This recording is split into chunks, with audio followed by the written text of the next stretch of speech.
guys, welcome back to my channel Nirisha Vlogs. అందరూ ఎలా ఉన్నారు? బాగున్నారని అనుకుంటున్నాను. వీడియో లేట్ గా పోస్ట్ చేసినందుకు సారీ. మీ అందరూ వెయిట్ చేస్తూ ఉంటారు. సో ఏంటి అంటే డీటెయిల్స్ కి వచ్చేద్దాము. మెయిన్ థింగ్ యాక్చువల్లీ ఇన్ని డేస్ నేను చేయకపోవడానికి రీజన్ నాకు కొంచెం హెల్త్ ఇష్యూ ఉండే, మాట్లాడడానికి నాకు సరిగా లేదు. సో అందుకే కొంచెం గ్యాప్ ఇచ్చాను. సో ఇంకా లేట్ అవ్వవు videos. First day 3, day 4, day 5 video చేయమని కొందరు అడిగారు. యాక్చువల్లీ ఏంటి అంటే థర్డ్ డే నుంచి నేను ఆఫీస్కి వెళ్ళలేదు. సో 2 వీక్స్ కంప్లీట్ అయిపోయింది టోటల్గా ఇప్పుడు నాకు డిలైట్లో. సెకండ్ డే వరకు వెళ్ళాను. థర్డ్ డే నుంచి ఇప్పుడు వరకు నేను ఆఫీస్కి వెళ్ళలేదు. ఇప్పుడు వరకు నేను బెంచ్ మీదే ఉన్నాను. థర్డ్ డే ఏం చేశానంటే బడ్డీతో కనెక్ట్ అయ్యాను. సో తను ఏంటి అంటే మనకి ఉన్న రెస్పాన్సిబిలిటీస్ ఏంటి, లైక్ ఏమేమి ట్రైనింగ్స్ కంప్లీట్ చేయాలి, ఎక్కడెక్కడ ఏమేమి ఉంటాయి, సో మొత్తం గో త్రూ చేస్తారు. అండ్ డిటీ ఎలా టైమ్ షీట్ ఎలా సబ్మిట్ చేయాలి, వాటి గురించి డీటెయిల్స్ అన్నీ వాక్ త్రూ చేస్తుంది అనమాట. సో ఏమైనా డౌట్స్ ఉన్నా మనం ఈజీగా కాంటాక్ట్ అయ్యే పర్సన్ బడ్డీ. నాకు వేరే కంపెనీలో కూడా బడ్డీ అనే ఆప్షన్ ఉంది, కానీ ఎప్పుడు నేను అసలు కాంటాక్టే అవ్వలేదు. సో ఫస్ట్ టైం నాకు ఈ కంపెనీలో అలా ఎక్స్పీరియన్స్ అయింది.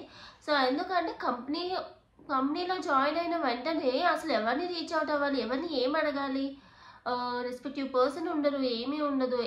కొంచెం తెలిసిన వాళ్ళు అయితే ఈజీగా ఉంటుంది, వెళ్ళిన వెంటనే ప్రాజెక్ట్ రాదు. సో అసలు ఏంటి ఎలా అన్న దానికోసం ఈ బడ్డీని తీసుకొచ్చారు. ఏమున్నా వాళ్ళని అడిగితే ఈజీగా రెస్పాండ్ కూడా అవుతున్నారు. నాకు అది చాలా బాగా అనిపించింది. నెక్స్ట్ ఇంకొకటి ఏంటి అంటే కోచ్ అనమాట.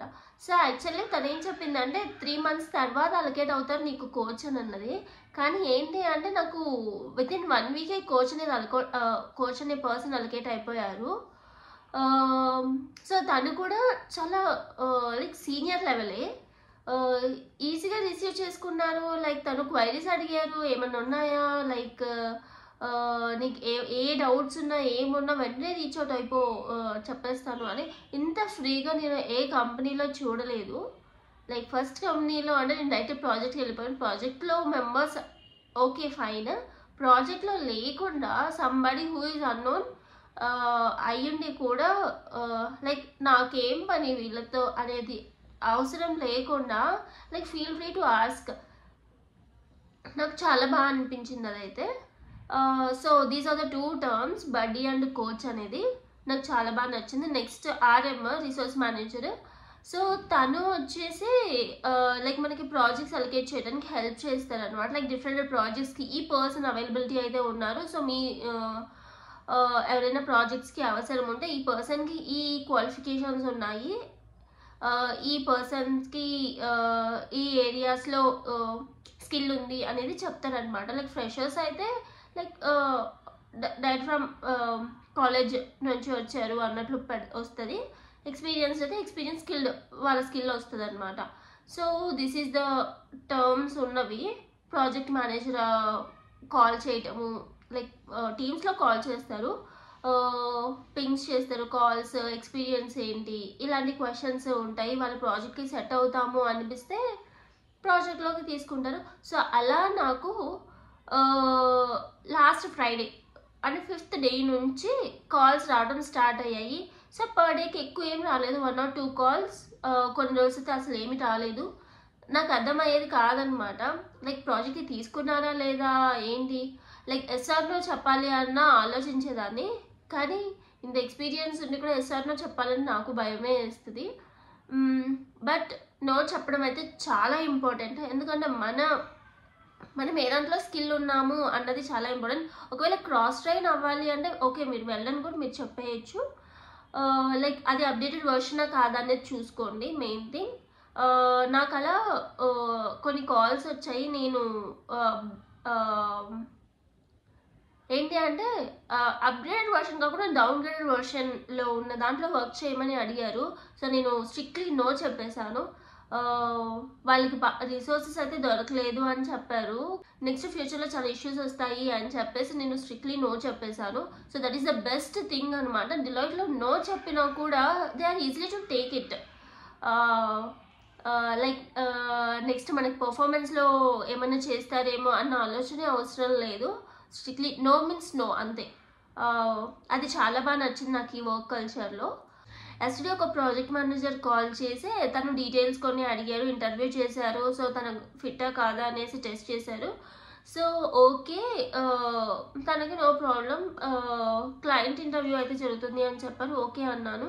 దాని తర్వాత నేను దానికి ముందే ఒక 2-3 ప్రాజెక్ట్స్కి ఓకే చెప్పాను. నాకు ఏ రెస్పాన్స్ రాలేదు. సో ఆర్ఎంకి ఇన్ఫార్మ్ చేస్తామన్నారు కానీ ఆర్ఎం నుంచి నాకు ఏ రెస్పాన్స్ రాలేదు. సరే ఇవాళ ఏదైనా సరే అడిగేద్దాము అని చెప్పేసి ఆర్ఎంకి అయితే పింక్ చేశాను. జస్ట్ హాయ్ హలో పెట్టగానే నేను మెసేజ్ టైప్ చేస్తున్నాను, నాకు రిటర్న్లో మెయిల్ వచ్చింది. సో ఆన్సర్ ప్రాజెక్ట్ నువ్వు అలికేట్ అయిపోయావు అనేసి. సో మేబీ తను ఇవాళ మెయిల్ వేద్దాం అనుకున్నారో లేదు, నేను పింక్ చేసిన వెంటనే మెయిల్ వేసారో తెలియదు కానీ అలా అయితే జరిగిపోయింది. బట్ నాకు ఫైనల్లీ ఈరోజు ప్రాజెక్ట్ స్టార్ట్ డే అండ్ ఈరోజు నాకు ప్రాజెక్ట్ మెయిల్ వచ్చింది. కరెంట్లీ అయితే నాకు ఒక 5 monthsకి ప్రాజెక్ట్ అలికేట్ అయిపోయింది. 5 months తర్వాత ప్రాజెక్ట్ ఎక్స్టెండ్ అవ్వచ్చు, లేదు అంటే వేరే ప్రాజెక్ట్ వెతుక్కోవాల్సి రావచ్చు. డెవలప్మెంట్ ప్రాజెక్ట్స్ అన్నీ ఆల్మోస్ట్ అలానే ఉంటాయి. నెక్స్ట్ ఇది అనమాట నా ఓవరాల్ ఈ 2 weeks జర్నీలో నాకు జరిగిన ఎక్స్పీరియన్స్ అయితే ఇది. లైక్ ఇంకో విషయం, ట్రైనింగ్స్ అవన్నీ ఉంటాయి.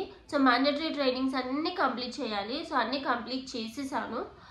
ఎందుకంటే నెక్స్ట్ ప్రాజెక్ట్ ఎప్పుడు వస్తుందో తెలియదు. సో ప్రాజెక్ట్లో ఉన్నప్పుడు నేను ఇవి కంప్లీట్ చేయాలి అంటే కొంచెం బర్డెన్ అయిపోతుంది. అంటే ఫ్రీ టైం ఉంది కదా అనేసి కంప్లీట్ చేసేసాను ఫాస్ట్గా. ఇంకొకటి main thing, smart phone program. So దాని గురించి ఒక కంప్లీట్ వీడియో అయితే చేస్తాను. నెక్స్ట్ వీడియో ఖచ్చితంగా స్మార్ట్ ఫోన్ ప్రోగ్రామ్దే ఉంటుంది.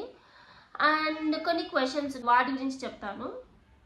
ఫస్ట్ థింగ్, నేను వచ్చేసి ఫ్రెషరా ఎక్స్పీరియన్స్డ్ అని అడిగారు. నాకు వచ్చేసి 5.4 years ఆఫ్ ఎక్స్పీరియన్స్ ఉంది. 2 companies స్విచ్ అయ్యాను. ఇది నా థర్డ్ కంపెనీ అనమాట. లైక్ మంచిగా 2-3 years పెట్టుకున్నాను ఒక కంపెనీ టు ఒక కంపెనీ స్విచ్ అవ్వడానికి. ఒక 50% క్రెడిట్ గ్రోత్ ఉన్నాయి, ఇంకొక 50% ఫినాన్షియల్ గ్రోత్ కోసం అయితే నేనైతే స్విచ్ అయ్యాను. వర్చువల్ ఆన్బోర్డింగ్ లేదు ఆఫీస్కి రావాలి అంటే నాకు తెలిసినంత వరకు ఆన్బోర్డింగ్ 2 days మాత్రం ఆఫీస్లోనే జరిగింది, వర్చువల్గా అయితే జరగలేదు. మేబీ కొంతమందికి వర్చువల్ అయ్యి ఉండొచ్చు.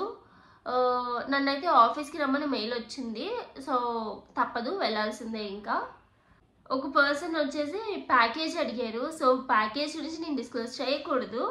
అండ్ రోల్ గురించి చెప్తాను. నేను వచ్చేసి డీసీ కన్సల్టెంట్. ఇంకా చాలా లెవెల్స్ ఉన్నాయి. ఇది వచ్చేసి స్టాఫ్ లెవెల్ అనమాట. కంగ్రాచులేషన్స్ చెప్పిన వాళ్ళందరికీ చాలా thank you so much. Personal laptop అవసరం లేదు. ఆన్బోర్డింగ్ జరుగుతున్నప్పుడు ఫస్ట్ 2 days పర్సనల్ ల్యాప్టాప్ తీసుకెళ్ళచ్చు అని అడిగారు. సో పర్సనల్ ల్యాప్టాప్ తీసుకెళ్ళాలి అని ఏం లేదు. ఎందుకంటే ఫస్ట్ డేనే మనకి ఆఫీస్ ల్యాప్టాప్ ఇచ్చేస్తారు. వెళ్ళిన 1 hourలోనే మనకి ల్యాప్టాప్ వచ్చేస్తుంది. కాబట్టి పర్సనల్ ల్యాప్టాప్ అస్సలు యూజ్ చేయము. ఖాళీ హ్యాండ్స్తో వెళ్ళిపోవచ్చు. రిటర్న్లో ల్యాప్టాప్ వస్తుంది అంతే. వర్కింగ్ బెంగళూరు హైదరాబాద్ అని అడిగారు. నేను హైదరాబాద్ లొకేషనే తీసుకున్నాను. వచ్చేసి నేను డెలాయిట్ యూఎస్ఐకి వర్క్ చేస్తున్నాను అనమాట. So these are the questions I got. So mostly దీని గురించే ఉన్నాయి. రోల్, డేట్ ఆఫ్ జాయినింగ్, వీటి గురించే ఉన్నాయి. నా డేట్ ఆఫ్ జాయినింగ్ అందరికీ తెలిసినదే, 23rd September. ఇంకొకటి ఏంటి అంటే వర్క్ ఫ్రమ్ ఆఫీస్ 2 days మ్యాండేటరీకి వెళ్ళాలి. హైబ్రిడ్ మోడల్ అనమాట. సో 2 days అన్నది ప్రాజెక్ట్ వాళ్ళు డిసైడ్ చేస్తారు. లైక్ నాకు ఒక ప్రాజెక్ట్, నేను ఓకే చెప్పిన ప్రాజెక్ట్ వచ్చేసి నాకు 2 options ఇచ్చారు. Like Wednesday, Friday or Thursday, Friday. ఈ 2 daysలో 2 days అయినా మ్యాండేటరీగా రావాలి అని. లేదు కొన్ని ప్రాజెక్ట్స్ అంటే మన విష్ అనమాట. లైక్ 2 days అయినా వెళ్ళిపోవచ్చు ఆఫీస్కి. కానీ వర్క్ అంటే లైక్ కంటిన్యూస్ 9 hours ఉండాలి అని రూల్ ఏం లేదు. కొన్ని అవర్స్ లాగిన్ లాగౌట్ ఉండాలి ఖచ్చితంగా. సో ఎన్ని అవర్స్ అయినా ఉండొచ్చు అనమాట, అంతే. ఇంకొకటి నాకు డెలాయిట్లో నచ్చింది ఏంటంటే స్ప్లిట్ షిఫ్ట్స్ అనమాట. అంటే కంటిన్యూస్ 9 hours ఫుల్ స్ట్రెచ్ అవసరం లేదు. ఫర్ సపోజ్ మనం 9 to 6 వర్క్ చేస్తున్నాం అనుకోండి, 9 to 4 వర్క్ చేసి ఒక 2-3 hours గ్యాప్ తీసుకొని, ఒకవేళ ఫర్ సపోజ్ 4 to 8 గ్యాప్ తీసుకున్నాం, 8 to 10 రిమైనింగ్ 2 hours ఏవైతే ఉన్నాయో అవి 8 to 10 కంప్లీట్ చేయాలి. అలా ఉంటుంది అనమాట. సో వర్క్ మనకు కంప్లీట్ అవ్వాలి మెయిన్ థింగ్. ఎందుకంటే ఆల్మోస్ట్ డెలాయిట్లో US ప్రాజెక్ట్సే ఉంటాయి. యుఎస్ క్లయింట్స్ ఏ టైంలో అయితే జాయిన్ అవ్వగలరో ఆ టైంలో కాల్స్ తీసుకోవడానికి స్ప్లిట్ షిఫ్ట్స్ అనేవి తీసుకొచ్చారు. నాకు అది చాలా బెస్ట్ పార్ట్ అనిపించింది. ఇంకా మీకు ఏమైనా క్వశ్చన్స్ ఉన్నా ఖచ్చితంగా నాకు పింక్ చేయండి. నేను ఖచ్చితంగా వీడియోస్ అయితే చేస్తాను, లేట్ చేయను ఈసారి. సారీ గైస్, నాకు నిజంగా హెల్త్ బాగాలేదు, అందుకే నేను వీడియోస్ చేయలేదు, ఏమనుకోకండి. సో మీకు ఏ డౌట్స్ ఉన్నా ఖచ్చితంగా పింక్ చేయండి. రెఫర్ చేయాలి అంటే నాకు కొంచెం టైం ఇవ్వండి, నేను రెఫర్ చేయగలను. కానీ ఏంటి అంటే కొంచెం నీట్గా తెలుసుకుని రెఫర్ చేస్తాను. లైక్ ఏ రోల్స్ లైక్ ఆపర్చునిటీస్ ఏదానికి ఓపెనింగ్స్ ఉన్నాయి ఏంటి అనేది నాకు ఇంకా క్లారిటీ లేదు, ఎందుకంటే నేను ఇప్పుడే జాయిన్ అయ్యాను కాబట్టి. సో ఎన్ని ఇయర్స్ ఎక్స్పీరియన్స్ ఉన్న వాళ్ళకి రెఫర్ చేయగలము, లైక్ మినిమం ఎంత ఎక్స్పెక్టేషన్స్ ఉంటాయి, జాబ్ రోల్ ఏంటి, డిస్క్రిప్షన్ ఏంటి, సో ప్రతి ఒక్కరు నేను చెక్ చేసుకొని ఖచ్చితంగా రెఫర్ చేయగలను. అంటే ఖచ్చితంగా నేను వీడియో చేసి మరీ రెఫర్ చేస్తాను, ఖచ్చితంగా ఇంటిమేట్ చేస్తాను. మీరు నాకు రెజ్యూమ్ పంపిస్తే నేను రెఫర్ చేసి, నాకు ఏ ప్రాబ్లం లేదు దాంట్లో. ఇంకా ఏమైనా క్వశ్చన్స్ ఉంటే ఖచ్చితంగా మీరు కమెంట్స్లో పింక్ చేయండి, నేను ఖచ్చితంగా ఆన్సర్ చేస్తాను. Thank you guys, thank you for watching, bye bye.